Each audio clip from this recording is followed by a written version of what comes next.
Meus cumprimentos ao presidente da Assembleia Geral, Ali Trek, ao secretário-geral Ban Ki-moon e a todos os chefes de Estados e delegados aqui presentes. Senhoras e senhores, a Assembleia Geral das Nações Unidas tem sido e deve ser cada vez mais o grande fórum de debate sobre os principais problemas que afligem a humanidade. Quero abordar aqui três questões cruciais que me parecem interligadas. Três ameaças que pairam sobre o nosso planeta: a persistência da crise econômica, a ausência de uma governança mundial estável e democrática e os riscos que a mudança climática traz para todos nós. Senhor presidente, há exatamente um ano, no limiar da crise que se abateu sobre a economia mundial, afirmei desta tribuna que seria um grave erro, uma omissão histórica imperdoável, cuidarmos apenas das consequências da crise sem enfrentarmos as suas causas. Mais do que a crise dos grandes bancos, essa é a crise dos grandes dogmas. O que caiu por terra foi toda uma concepção econômica, política e social tida como inquestionável. O que faliu foi um insensato modelo de pensamento e de ação que subjugou o mundo nas últimas décadas. Foi a doutrina absurda de que os mercados podiam autorregular-se, dispensando qualquer intervenção do Estado, considerado por muitos um mero estorvo. Foi a tese da liberdade absoluta para o capital financeiro, sem regras nem transparência, acima dos povos e das instituições. Foi a apologia perversa do Estado mínimo, atrofiado, fragilizado, incapaz de promover o desenvolvimento e de combater a pobreza e as desigualdades. A demonização das políticas sociais, a obsessão de precarizar o trabalho, a mercantilização irresponsável dos serviços públicos. A verdadeira raiz da crise foi o confisco de grande parte da soberania popular e nacional dos Estados e dos governos democráticos por circuitos autônomos de riqueza e de poder. Afirmei que era chegada a hora da política. Disse que governantes e não tecnocratas arrogantes deveriam assumir a responsabilidade de enfrentar a desordem mundial. O enfrentamento da crise e a correção de rumo da economia mundial não poderia ficar apenas a cargo dos de sempre.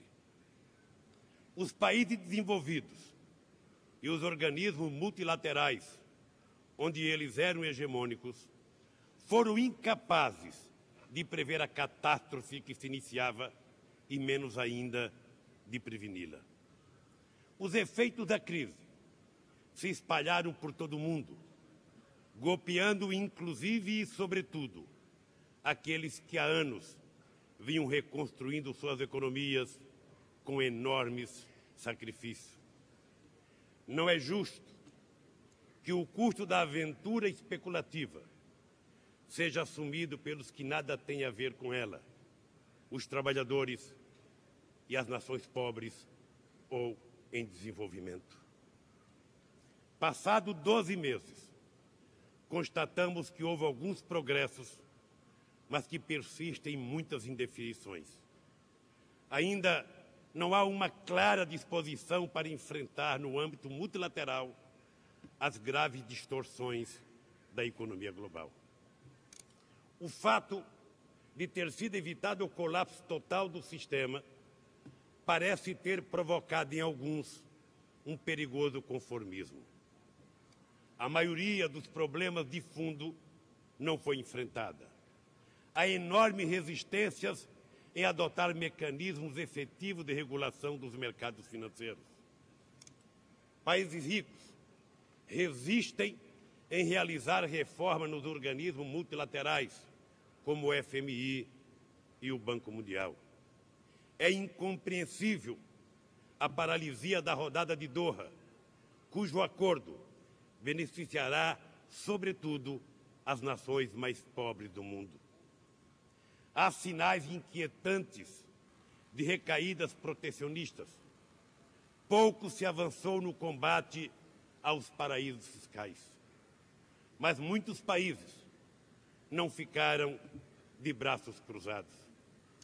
O Brasil, um dos últimos, felizmente, a sentir os efeitos da crise, é hoje um dos primeiros a sair dela. Não fizemos nenhuma mágica. Simplesmente havíamos preservado nosso sistema financeiro do vírus da especulação. Havíamos reduzido nossa vulnerabilidade externa, passando da condição de devedores a de credores internacionais. Decidimos, junto com outros países, aportar recursos para que o FMI empreste dinheiro aos países mais pobres, sem os condicionamentos inaceitáveis do passado. Mas, sobretudo, desenvolvemos antes da crise e depois que ela eclodiu, políticas anticíclicas. Aprofundamos nossos programas sociais, especialmente os de transferência de renda. Aumentamos os salários acima da inflação. Estimulamos, por meio de medidas fiscais, o consumo para impedir que se detivesse a roda da economia. Já saímos da breve recessão. Nossa economia retomou seu ímpeto e anuncia um 2010 promissor. As exportações recuperam o seu vigor. O emprego se recompõe de forma extraordinária. O equilíbrio macroeconômico foi preservado, sem afetar as conquistas populares. O que o Brasil e outros países demonstraram é que também nos momentos de crise precisamos realizar audaciosos programas sociais e de desenvolvimento. Mas não tenho a ilusão de que poderemos resolver nossos problemas sozinhos, apenas no espaço nacional. A economia mundial é interdependente. Estamos todos obrigados a atuar além de nossas fronteiras. Por isso, é imprescindível refundar a ordem econômica mundial. Nas reuniões do G20 e nos muitos encontros que mantive com líderes mundiais, tenho insistido sobre a necessidade de irrigar a economia mundial com importantes créditos. Tenho defendido a regulação financeira, a generalização de políticas anticíclicas, o fim do protecionismo, o combate aos paraísos fiscais.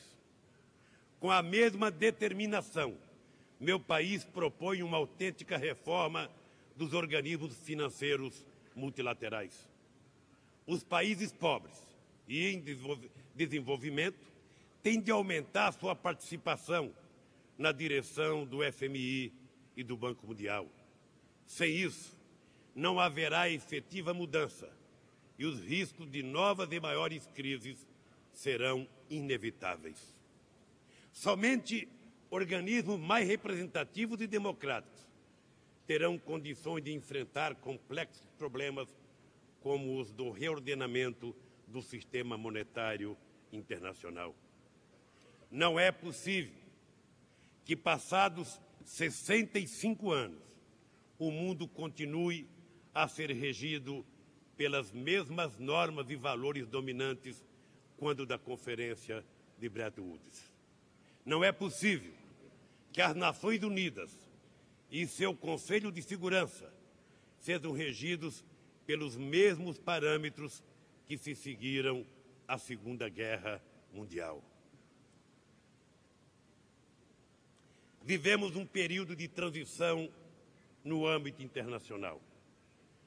Caminhamos em direção ao mundo multilateral, mas também multipolar, seguindo as experiências de integração regional, como ocorre na América do Sul com a Constituição da Unasul. Esse mundo multipolar não será conflitante com as Nações Unidas. Ao contrário, poderá ser um fator de revitalização da ONU. De uma ONU com autoridade política e moral para solucionar os conflitos do Oriente Médio, garantindo a coexistência de um Estado palestino com o Estado de Israel. De uma ONU que enfrenta o terrorismo sem estigmatizar etnias e religiões, mas atacando suas causas profundas e promovendo o diálogo de civilizações. De uma ONU que assuma ajuda efetiva a países como Haiti, que buscam reconstruir sua economia e seu tecido social, depois de haver recuperado a estabilidade política. De uma ONU que se comprometa com o renascimento africano, que hoje assistimos. De uma ONU capaz de adotar políticas eficientes de preservação e ampliação dos direitos humanos. De uma ONU que possa avançar no caminho do desarmamento, estabelecendo um real equilíbrio entre este e a não proliferação. De uma ONU que lidere cada vez mais as iniciativas para preservar o ambiente. De uma ONU que, por meio do ECOSOC, incida nas definições sobre o enfrentamento da crise econômica. De uma ONU suficientemente representativa para enfrentar as ameaças de paz mundial por meio de um Conselho de Segurança renovado, aberto a novos membros permanentes. Senhor Presidente, não somos voluntaristas, mas sem vontade política não se pode enfrentar e corrigir situações que conspiram contra a paz, o desenvolvimento e a democracia. Sem vontade política, persistirão anacronismos como o embargo contra Cuba. Sem vontade política, continuarão a proliferar golpes de Estados, como o que derrocou o presidente constitucional de Honduras, Manuel Zelaya, que se encontra desde segunda-feira refugiado na Embaixada do Brasil em Tegucigalpa. A comunidade internacional exige que Zelaya reassuma imediatamente a presidência de seu país e deve estar atenta à inviolabilidade da missão diplomática brasileira na capital hondurenha.